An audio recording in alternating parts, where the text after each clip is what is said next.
Baiklah, selamat malam dan salam sejahtera untuk kita semua.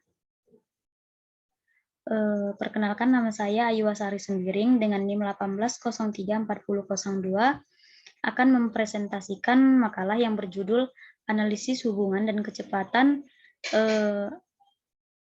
Kecepatan dan Arah Angin dengan Curah Hujan di Stasiun Klimatologi Padang Pariaman pada bulan September 2021.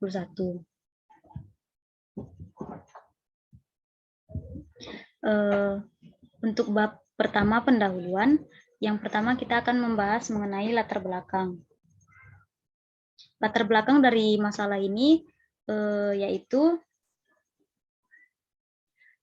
hujan, kecepatan angin, arah angin, AWS, dan penakar hujan tipe Helmans. Di mana hujan merupakan salah satu komponen utama dalam penentuan iklim dan cuaca. Kondisi iklim di negara kita yang hanya mengenal 2 musim ini sangat dipengaruhi oleh tinggi rendahnya curah hujan. Curah hujan yang tinggi akan mempengaruhi peningkatan kelembapan udara, dan kelembapan udara akan mempengaruhi perkembangan bakteri dan mikroba yang dapat mempercepat proses pembusukan pada beberapa komoditi sayur-sayuran dan lainnya. Jika jadwal penanaman komoditi itu tidak memperhatikan kondisi dan sifat curah hujan, bisa berakibat kegagalan pada akhirnya akan merugikan para petani. Seiring dengan berjalannya waktu, banyak terjadi gejala-gejala alam yang aktual berkaitan dengan cuaca dan iklim yang sangat mempengaruhi pola kehidupan manusia. Oleh karena itu, pemateri akan ingin mengetahui bagaimana hubungan antara kecepatan angin dengan arah angin, mengetahui hubungan kecepatan angin dengan curah hujan, ingin mengetahui hubungan antara arah angin dengan hujan pada bulan September 2021. Selanjutnya yaitu ada rumusan masalah. Adapun rumusan masalah yang akan dibahas dalam makalah ini, yang pertama yaitu apa saja yang dapat mempengaruhi curah hujan, yang kedua bagaimana hubungan kecepatan dan arah angin terhadap curah hujan di BMKG Stasiun Klimatologi pada Pariaman pada bulan September 2021. Selanjutnya itu batasan masalah. Dalam penulisan ini, penulis membatasi masalah yaitu data yang digunakan adalah data kecepatan dan arah angin serta data curah hujan di BMKG Stasiun Klimatologi Padang Pariaman pada bulan September 2021 menggunakan AWS dan penakar hujan tipe Helmans.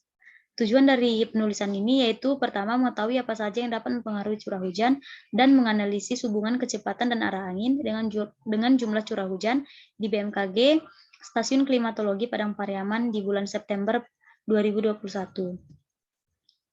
Pada bab 2 akan membahas tentang kajian teori. Yang pertama yaitu hujan.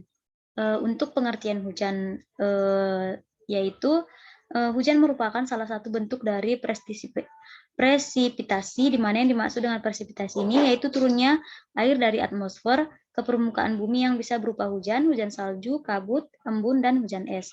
Yang kedua yaitu klasifikasi curah hujan menurut standar internasional atau WMO. Di mana klasifikasi curah hujan ini ada 5 berdasarkan intensitas hujannya. Yang pertama yaitu sangat ringan dengan intensitas hujan lebih kecil dari 5 mm. Yang kedua yaitu ringan dengan intensitas hujan mulai dari 5 sampai 20 mm. Yang ketiga yaitu normal mulai dari 20 sampai 50 mm. Yang keempat ada lebat mulai dari 50 sampai 100 mm. Dan yang terakhir yaitu sangat lebat lebih dari 100 mm. Materi yang ketiga itu intensitas hujan.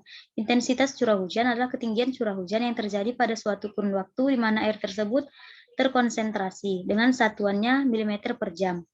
Selanjutnya itu pola curah hujan. Pola curah hujan di Indonesia selama setahun dapat dikelompokkan menjadi 3 pola iklim utama. Yang pertama yaitu pola monsunal, di mana pola ini bersifat unimodial yaitu satu puncak musim hujan, di mana monsun digerakkan oleh adanya sel tekanan tinggi dan sel tekanan rendah di benua Asia dan Australia secara bergantian. Yang kedua yaitu pola hujan ekuatorial, di mana pola ekuatorial ini mempunyai 2 puncak pada Oktober-November dan Maret-Mei, di mana rata-rata hujan setiap bulannya cukup tinggi. Yang ketiga, pola hujan lokal. Pola hujan lokal ini membentuk pola sama dengan monsun, tetapi berlawanan arah. Di saat daerah yang memiliki pola hujan monsun musim kemarau, maka pada daerah yang memiliki pola hujan lokal mengalami musim hujan, dan begitu sebaliknya. Yang kedua yaitu kecepatan dan arah angin. Untuk yang pertama yaitu pengertian angin itu sendiri, di mana angin merupakan gerak udara yang sejajar dengan permukaan bumi.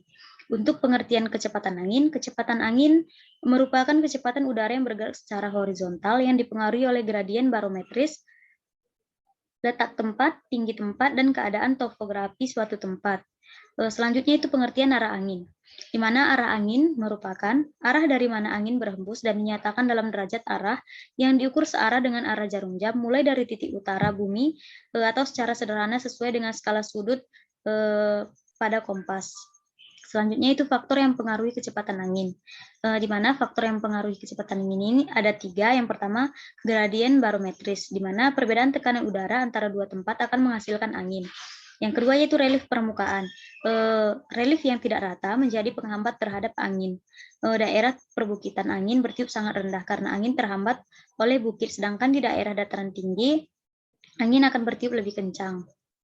Yang ketiga itu ketinggian tempat.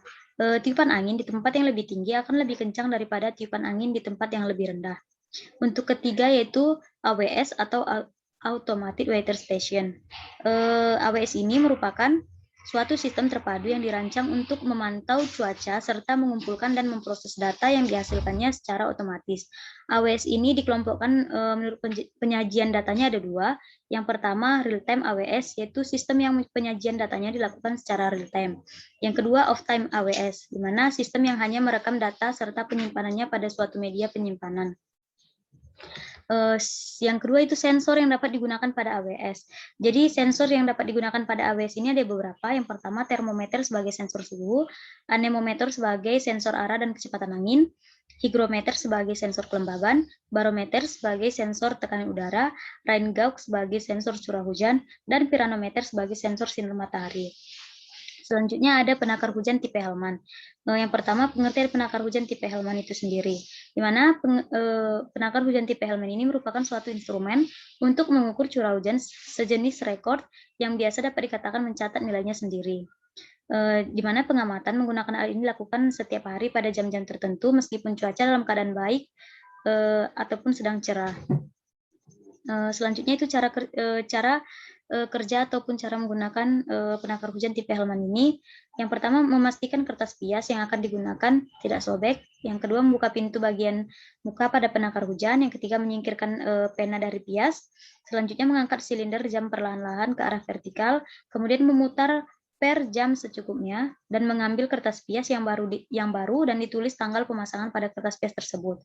Kemudian pada saat pemasangan pias, pena diletakkan pada pukul 7 WIB dengan memutar ke kiri atau ke kanan silinder secara perlahan-lahan. Dan selanjutnya mengambil air sebanyak 200 ml, lalu dituangkan ke dalam corong penakar hujan secara perlahan-lahan sehingga air tumpah keluar dan pada pias terdapat garis vertikal dari angka 0 sampai 10. Bab 3 yaitu pembahasan mengenai hasil dan analisis. Pada pengukuran parameter cuaca dapat dilakukan di BMKG Stasiun Klimatologi Padang Pariaman. Selain pengukuran intensitas curah hujan, AWS juga dapat membaca pengamatan pengukuran kecepatan angin, arah angin, suhu, dan kelembapan udara. Di mana kecepatan angin dan arah angin dapat diukur menggunakan anemometer ketinggian 10 meter, dan pengukuran dilakukan setiap jam sekali. Intensitas curah hujan diukur menggunakan penakar hujan tipe Hellman sekali dalam sehari. Kemudian data tersebut dapat dilihat pada AWS karena semua alat yang ada pada taman alat tersebut sudah berbasis digital. Di mana data intensitas curah hujan, kecepatan angin, dan arah angin yang diambil dari data online BMKG pada bulan September 2021. Pada gambar dapat kita lihat yaitu grafik hubungan antara kecepatan angin dan curah hujan. Selanjutnya ada gambar grafik hubungan antara arah angin dan intensitas curah hujan, dan yang ketiga grafik hubungan antara kecepatan angin dan arah angin. Di mana nilai rata-rata dari arah angin yang diambil tiap jamnya 132 mm per sekon. Dalam bulan September 2021, arah angin paling besar pada tanggal 20 September 2021 dan arah angin paling kecil pada tanggal 19 September 2021 dengan sebesar 105,5 meter per sekon. Sedangkan data kecepatan angin dapat kita lihat pada grafik di atas tadi, di atas bahwa jumlah kecepatan angin rata-rata pada bulan September 2021 sebesar 1,5 derajat. Sedangkan kecepatan anginnya terbesar ada pada tanggal 11 September yaitu 1,9 derajat dan paling kecil pada tanggal 1 September yaitu hanya 1 derajat. Pada tanggal 1 September 2021, kecepatan angin rendah, yaitu 1 knot, dan intensitas curah hujan juga rendah, hanya 4 mm, di mana arah angin yang berhembus dari atas ke bawah sehingga membawa udara yang bersifat kering sehingga dapat memicu tidak terjadinya hujan. Sedangkan pada saat tanggal 29 September, kecepatan angin 1 knot, akan tetapi intensitas curah hujan sangat tinggi, nilainya 171 mm, di mana arah angin berhembus dari bawah ke atas sehingga anginnya dapat membawa udara yang bersifat basah dan titik-titik air ke puncak akan membentuk awan konvektif. Hubungan kecepatan angin dengan curah hujan yaitu apabila di suatu tempat yang kecepatan anginnya tinggi maka curah hujannya akan rendah. Selanjutnya pada tanggal 25 September kecepatan anginnya besar yaitu 2 knot, sedangkan arah anginnya hanya 105 derajat. Sedangkan pada tanggal 16 September kecepatan anginnya 1,9, namun dibulatkan menjadi 2 dan arah anginnya tinggi yaitu 134 derajat. Pada saat tanggal 5 September kecepatan anginnya rendah yaitu 1 dan arahnya 182 derajat. Semakin besar nilai kecepatan angin maka akan semakin kecil arah anginnya. Akan tetapi kecepatan dan arah angin sangat mudah untuk berubah nilainya. Selanjutnya yaitu bab 4 penutup. Kesimpulan dari penulisan makalah ini yang pertama, hubungan kecepatan angin dengan curah hujan yaitu di suatu tempat yang kecepatan anginnya tinggi maka curah hujannya rendah. Yang kedua, hubungan arah angin dengan curah hujan yaitu semakin mengarah ke barat angin bertiup maka curah hujan semakin tinggi. Dan yang ketiga yaitu hubungan kecepatan dengan arah angin yaitu semakin besar nilai kecepatan angin semakin kecil arah anginnya.